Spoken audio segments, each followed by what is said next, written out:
Hello and welcome to the Choralosophy Podcast, a weekly podcast whose mission is multifaceted. Each week when you tune in, you will find episodes that question best practices, challenge music education dogma, facilitate conversations about touchy topics, demonstrate pedagogies, and conversations where colleagues learn from each other. Okay, this week I'm doing a relatively short episode with you simply to spread some awareness about some things that I'm trying to do with the show, and for people who enjoy the show and listen and on a regular basis, and you're people who tune in here fairly often, I want your input and I want your feedback because we're entering another year soon into 2026, which would be now the 7th calendar year of Choralosophy Podcast. And as always, I am searching and digging and pulling out conversations even from people who don't really want to have conversations sometimes because they're nervous about the limelight and the spotlight, to present those conversations to you. But I also need topic ideas. I always do. So over at Choralosophy.com, there is a form that you can fill out on the main page that allows you to submit show ideas. Now, you could be the show idea. You could have a burning topic that you really want to discuss with me and share with the choral world out here on the podcast, but it also could be that you don't want to appear on the show. You just want me to talk about a certain thing and or find a guest who is an expert on that thing, because as I talk about all the time, I'm not the expert on everything. I feel comfortable on claiming expertise in certain areas of what we do because I've done the work to justify that, but I am not the area expert in all the things that we teach. So one of those examples I know I am actively looking for, and I've had some good suggestions, but I'm looking for some experts in a variety of areas that we can do shows on. Your music program or event deserves a platform that does it all, without the extra costs. With Ludus, you get seamless ticketing, built-in marketing, powerful fundraising, and volunteer management, where volunteers can sign up, schedule shifts, and track hours with ease. Need to sell merchandise and concessions in person? Ludus Retail lets you log sales by each group, track inventory, keep everything organized. Hosting music lessons or theater camps? They have a classes feature, which makes registration and student tracking effortless. And it's free for your organization. Thousands of programs already trust Ludus because they help you focus on what matters most, the performance. If you haven't already, I really think it's time for you to ditch the bulky sight reading books, the paper, all of the things that are already in the kids' folders in your classroom because it's not customizable to what they need in the moment. Sight Reading Factory allows this and so much more, including auto-assessment for at-home assignments, no more grading them individually. They can be graded in the moment. So use the Choralosophy checkout code, Choralosophy. When you check out, it'll give you a 10% discount every time you get a membership for yourself and for all of your students, which is really, really important so they can do this at home. I'm not sure how much, if anything, out there has not gone up in price since 2020, but I know one thing that hasn't, and that is the membership to the Patreon and to the Substack to support this show. The people who are signed up over there as paid subscribers, as my thank you to them, they can get things like t-shirts from the Choralosophy.com shop. They can also get access to my Google folder of teaching materials that I've talked about on the show for over the years. And of course, they just want to help make sure that this show can continue. And one of those benefits is a shout out on the show. Shout outs for the Inner Circle and producer tiers over on Patreon.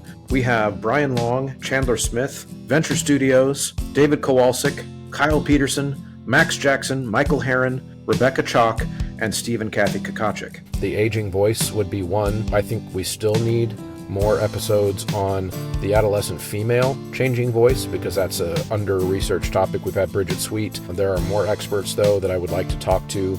I think there still needs to be more in-depth conversations, just for variety's sake, on vocal pedagogy in general, the ways that we can communicate to our students the best healthy ways to sing that they can take, independent of style, that they can take out of our class and apply it to the other things that they choose to do in their singing life. Other things that I would be interested in hearing from you in that form of what types of topics should I be covering. Some popular requests I want to talk about real quick because I do get a lot of requests for different topics. One of them is wanting to talk to people who teach in very small rural schools about how they create meaningful ensemble music experiences for their kids when there aren't very many kids to choose from and when there aren't many kids even to recruit. But of course I can't really speak to that at all because I've only taught in 5A high schools around Kansas City with 2,000 kids ish in the building. And so I do not know what that's like. I would be happy though to host a panel of some kind. So if you are involved in a school that is, or have lots of experience in a school like that,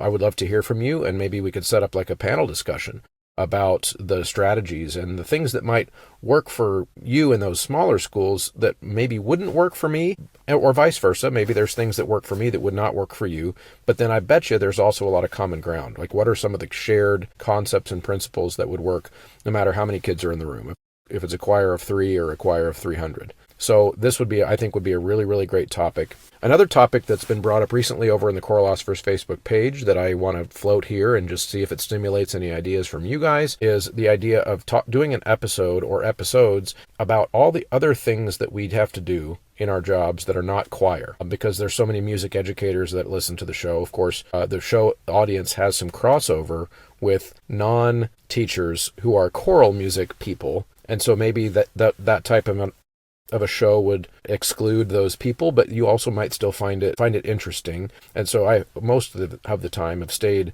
within the choral realm. But for example, I teach music appreciation. I'm only 3 years into doing that. I've got 23 years of experience of teaching choir, but only 3 years of teaching music appreciation. And honestly, I think I'm terrible at it. I'm getting better. Each year I'm a little bit more intentional and more prepared for that class, but I very much feel like a young teacher cutting my teeth in that. And I'm sure there's other people who teach choir, but they also teach theater, but maybe they're not trained in that. Or there's the choir teacher who also teaches an instrumental class, but maybe they're not trained in that, or vice versa, right? Lots of instrumental teachers that are teaching choir. So an episode, I think that might also be because of the variety. There's no way I could cover all the different permutations of that. That also could be a cool panel episode. So if this is stimulating any of your thoughts, thinking about maybe being willing to be a panelist. Also, you can use that form on the main page of Choralosophy.com where you can submit your idea. So there's different ways you can do that there, including to stay anonymous or not. So don't be afraid to make contact. I always find it so funny to find out from someone, just in general, oh my goodness, I've been listening to your show for years, but yet I have never met you and I have never had a conversation with you. And it's easy because of the way social media works for me to assume that the people who interact with me regularly on social media are the only ones that are listening. But then of course I see the metrics and I pay for high quality tracking of data for this podcast. And I know that it's way more than that are out there listening and never comment and never reach out with an email and never say anything. They just listen, and that's fine. To be clear, you are allowed to just lurk. And of course, there's hate listeners. There's people who really, really hate everything that I'm doing and don't want it to continue to happen. That exists too. And there's people who love it, but just don't want to admit in public that they love it. That's a part of it too. But then there's also the type of person who's just it's not their comfort zone. They just like to listen. They don't want to be bothered with any type of a back and forth with me, and that's fine too, because I don't have time for all of it. But the best ways to do that, of course, is to send an email to choralosophy@gmail.com if you have a comment about something you've heard, to fill out the form on choralosophy.com if you just want to suggest an episode. And of course, I do like to see people pop up on Facebook because honestly, that's how you all in the audience help me make sure that this show continues. There's lots of ways, of course. There's the promo codes for all the products, and there's the liking and sharing and leaving ratings on things.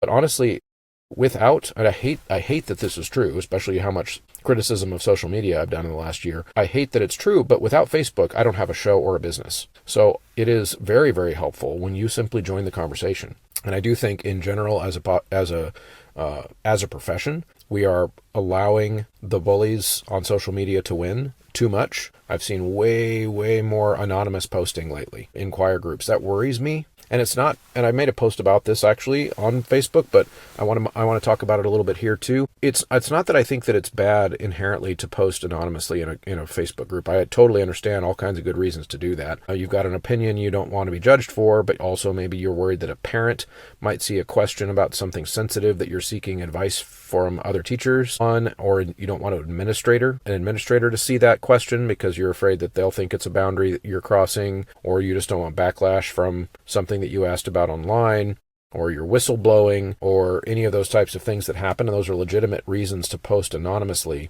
But I see it going way beyond that. I see it going beyond just general, normal questions that nobody would probably be offended by, but people are afraid to be judged or attacked because they've seen a culture online. And honestly, I think some of it, they've seen what's happened to me. They've seen what happens to, not afraid to go out and just say what I think online, and look what happens, right? And nobody wants to have that happen to them. And so I think there's this increasing case of just more and more anonymous posting, and leaving aside all the legitimate reasons for doing that. I do think that increased rate of anonymous posting does signal a problem. And it's a problem that ties directly into the mission of this show from the very, very beginning, back in 2019, is that we are trying to be activists for better conversation among colleagues here. And I've even had people criticize my use of the term activist, because there's a policing, or like a boundary policing around what types of causes get to be considered activist,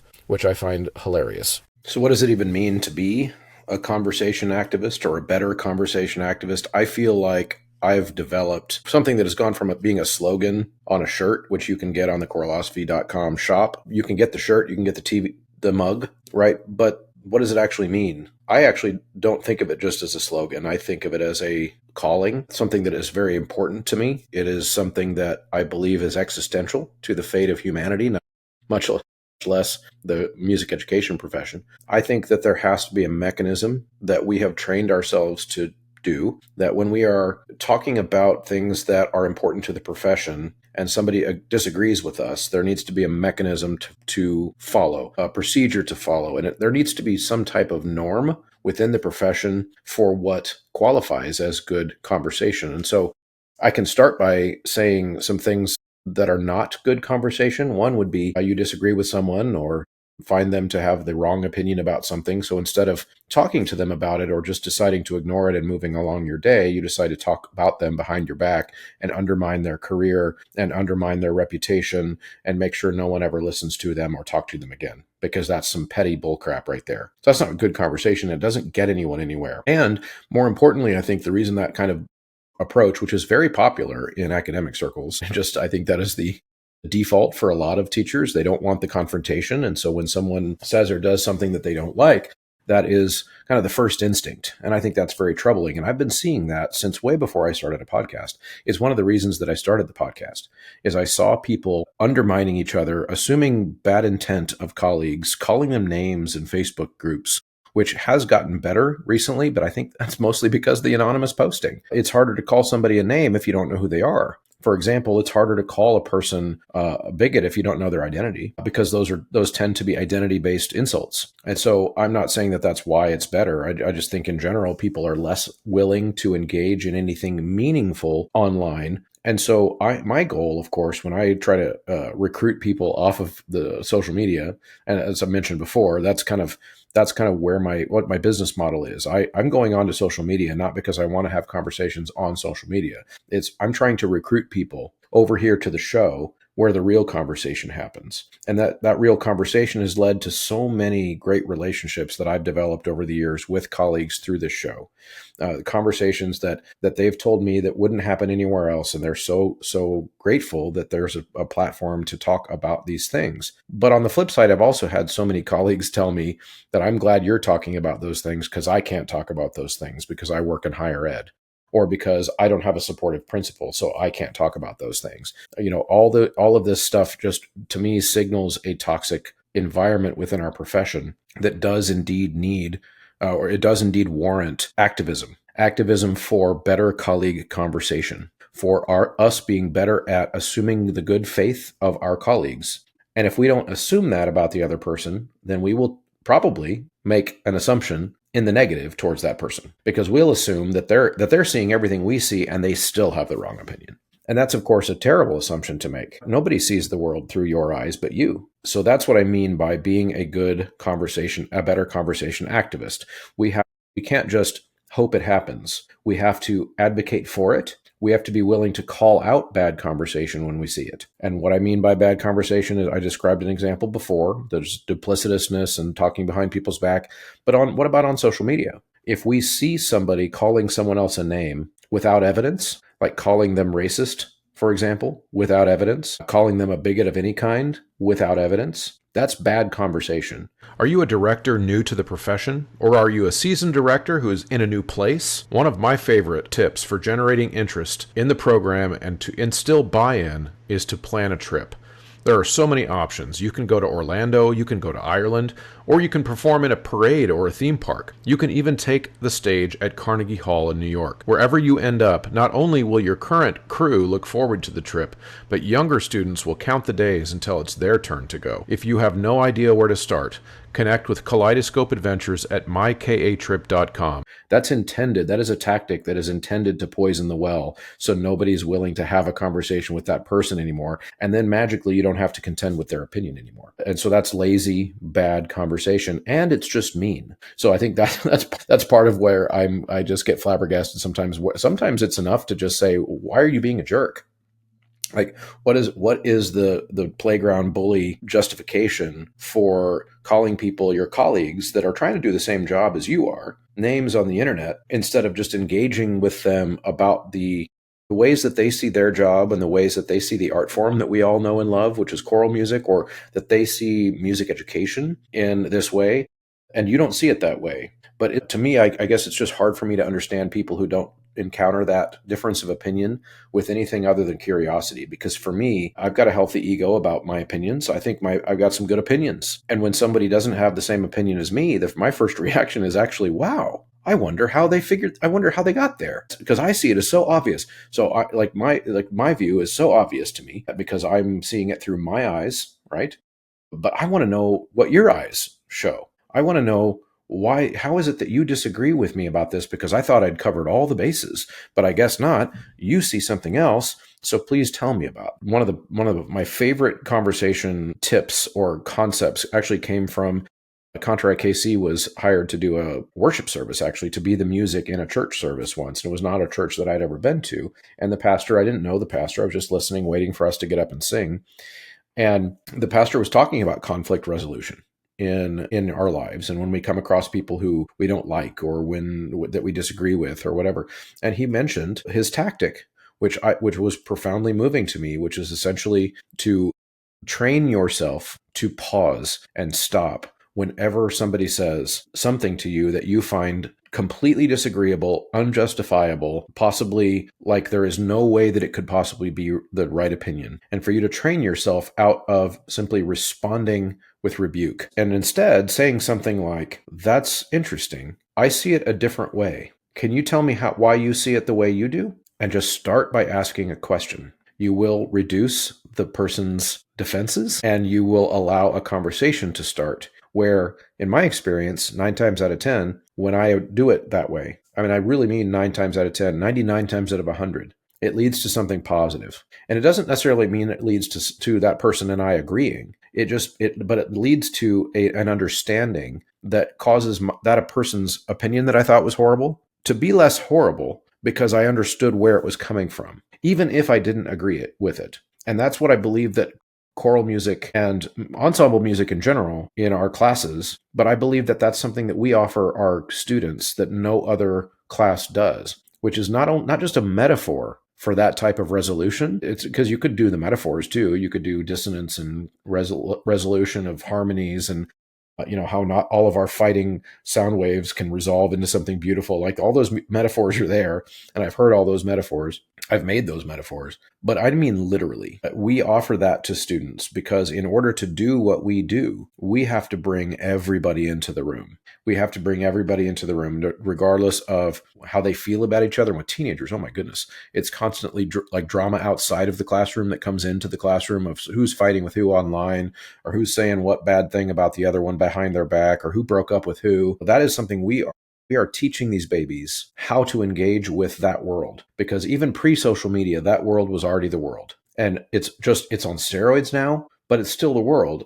What we do is we teach them how to encounter that dissonance and resolve it, and not in a way that makes everyone agree, but in a way that allows everyone to be at peace with everyone. And that, if that's not the goal, guys, I just don't even know what it is that we're even doing here. That has to be the goal. And so when I sell a t-shirt or a mug about being a better conversation activist, it is not unrelated to choral music. It is not unrelated to music education. In fact, it is central. It is the pillar of what it is that we do in music education. If you've got a beef with somebody, it can be resolved, but you have to want to. And in our classrooms, in our music education environments, we create an environment where they are incentivized to want to. They're incentivized to want to work out the issue because if they don't work out the issue with their friend, their ex-boyfriend, whatever it is, then they can't continue to make the music together. It just doesn't work. There's too much distraction. There's too many pulling rungs out of the ladder of Maslow's hierarchy, so to speak. So that's what it is. That's what we're doing here. And I want to continue to have these types of conversations with guests, with you all. Of course, there are some people who really only like the episodes that I do that are PD related, so teaching you how to teach something. And if I feel like I'm an expert on that, I will continue to do those things. So music literacy, certain things related to vocal ped that I have worked my butt off to understand. Doesn't mean I'm right about everything, but we've got awesome guests continuing and booking out into 2026 on all those topics. But I also want to know more about the different types of things that you need from the show, because you are who I am here to serve in terms of content. But since it's a weekly show, there will continue to be episodes that are just things that I think are interesting, which means that I might talk to somebody from other areas of the humanities or literature or an artist or an orchestral musician or any other type of person who does something adjacent but different from what we do. And I see parallels and I want to get inside their brain. We've had episodes in the past with neurosurgeons and neurologists and psychologists and writers for Newsweek and, COVID doctors, of course, if you go back far enough. That's what we are here. That's what this show is. You never know what you're going to get from week to week. So I hope that this was helpful. And of course, this is also the 1 week or the 1 year anniversary of a pretty orchestrated takedown of this show, which did not work. And it didn't work because you continued to listen. Now, I do think that we have more work to do related to problems like this, because again, it is related to this better conversation activism that I am engaged in. There are people who don't want better conversation because they want to be in charge of the conversation. And the call for guardrails and the call for, why does this person, Chris Muntz, get to have this podcast where he just says whatever he wants and nobody gets to tell him what to say? Good. That's what we need more of. We don't need guardrails on people being able to think out loud. If there is something that is objectionable, be a grown-up and go talk to that person. That's all the guardrails that we need. That's all we ever had before social media. And I think the answer to the social media challenge and social dilemma in our society is that until we reestablish the norms that were there in conversation prior to social media, we need to establish those on social media. And that's always been my ethos. If I would say it to you on Facebook, I will say it to you in real life. And I think that makes people uncomfortable because we've developed new social norms on social media where we will say certain things on social media that we would never say to a person in person.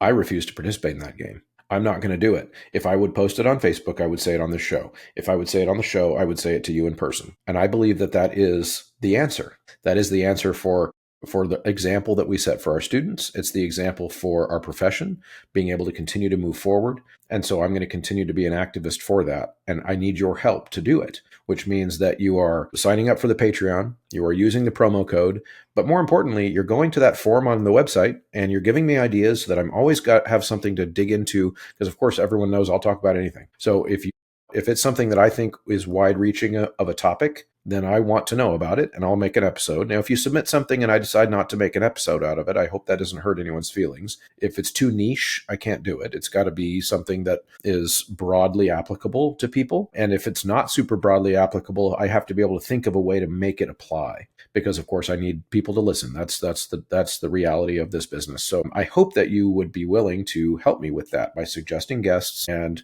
by leaving ratings, sharing the episode, participating in the conversations. All of these things are crucial to fighting this battle with the people who don't want more conversation and the people who do. And I think if you're listening to this show on a semi-regular basis, you're in the wants more conversation camp. And I think that has to be something that we join together to do. And that's my call to action. On the way out, you're going to see a little bit of a reflection on this last year since the great cancellation gate of election week 2024. That's going to be available in its fullest form on the Patreon private podcast feed, which is available to Substack paid subscribers and Patreon paid subscribers only. Certain things I would say there that I won't say here. Thanks, everybody. I hope you enjoyed this little mini episode, and we'll talk to you later. We have two guests recording this weekend. You're going to hear me talking to other people again very, very soon. Good morning, everyone, from my car. We're doing some car thoughts today because I have a rare day of peace in my car again. We are approaching the 1-year anniversary of an event that was very formative in my life and will probably always be one of the times that I look back on with the most bewilderment and frustration. And that is the time when a choral colleague with a lot of institutional power and respect made an attempt to ruin my life. And it failed, but the attempt was still there, which means that I'm not going to look back on that and feel very good about it, right?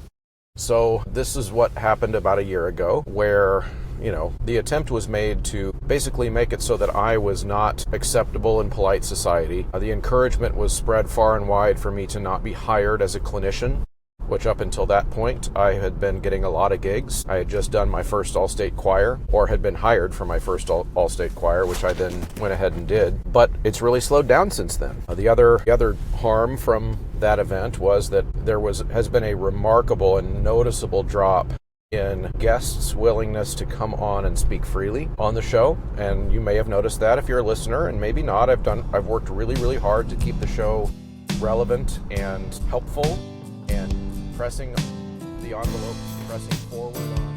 Thank you so much for sticking around to the end of a conversation. If you are still hearing my voice, that means you're one of the MVPs, one of the diehards, one of the real ones, as the kids say. So if you are willing on the way out to check out a few different ways that you can help me continue to make this show high quality. One, use the promo code. That's the biggest one. At Sight Reading Factory, at mymusicfolders.com, at mychoirropes.com, at graphitepublishing.com, and endeavormusicpublishing.com. All of those take the Choralosophy checkout code, and of course now the newest one is 3-Minute Theory. You can get a 15% discount when you enter Choralosophy at checkout there. And of course, going to Apple Podcasts and leaving a positive review is very helpful there, and sharing the episodes to your colleagues in real life and on social media. All of those things are incredibly helpful and allow me to continue to create this resource for you. Thank you so much for tuning in. We'll see you next time.